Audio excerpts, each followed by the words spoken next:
Bonjour et bienvenue dans cette nouvelle minute pédagogique. Aujourd'hui, nous allons voir comment mettre les élèves véritablement au travail. Quelles sont les différentes modalités? La pédagogie interrogative ou cours dialogué repose sur un échange de questions et de réponses entre l'enseignant et les élèves. Elle vise à amener les apprenants à construire eux-mêmes le savoir en réfléchissant plutôt qu'à le recevoir passivement. Le travail en binôme est l'une des modalités les plus simples à mettre en place. Deux élèves face à face ou côte à côte échangent, s'entraident, se corrigent. Exemple, en lecture, l'un lit pendant que l'autre suit et aide à corriger. En mathématiques, deux élèves comparent leur démarche pour résoudre un même problème. Ce format favorise l'entraide, la verbalisation, la prise de recul sur sa propre pensée. Avec le travail partagé en groupe de 3 à 5, on entre dans une autre dimension, celle de la coopération active. Exemple, en histoire-géographie, chaque élève explore une source différente, puis on met en commun pour construire une synthèse collective. En français, un groupe rédige une production écrite collaborative, chacun ayant un rôle, scripteur, lecteur, correcteur.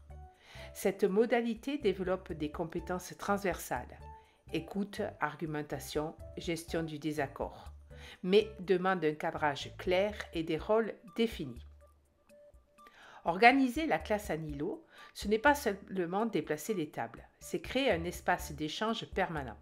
Exemple, en sciences, chaque îlot travaille sur une hypothèse à vérifier, ou en langue, un îlot devient une table de conversation pendant que les échanges sont enregistrés. Cette organisation favorise une posture active et collaborative sur la durée. Les ateliers tournants, très utilisés en maternelle et en élémentaire, s'adaptent aussi au collège.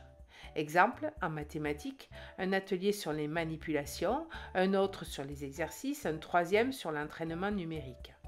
Pendant que certains travaillent en autonomie, l'enseignant peut se concentrer sur un petit groupe, idéal pour différencier les parcours.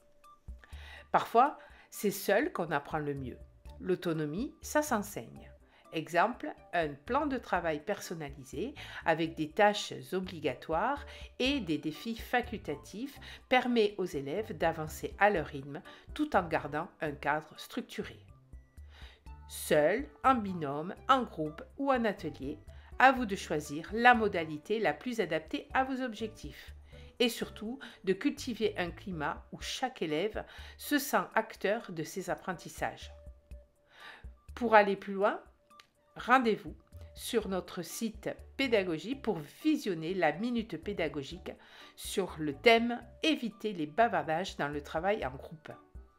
Merci et à très vite pour une nouvelle minute pédagogique.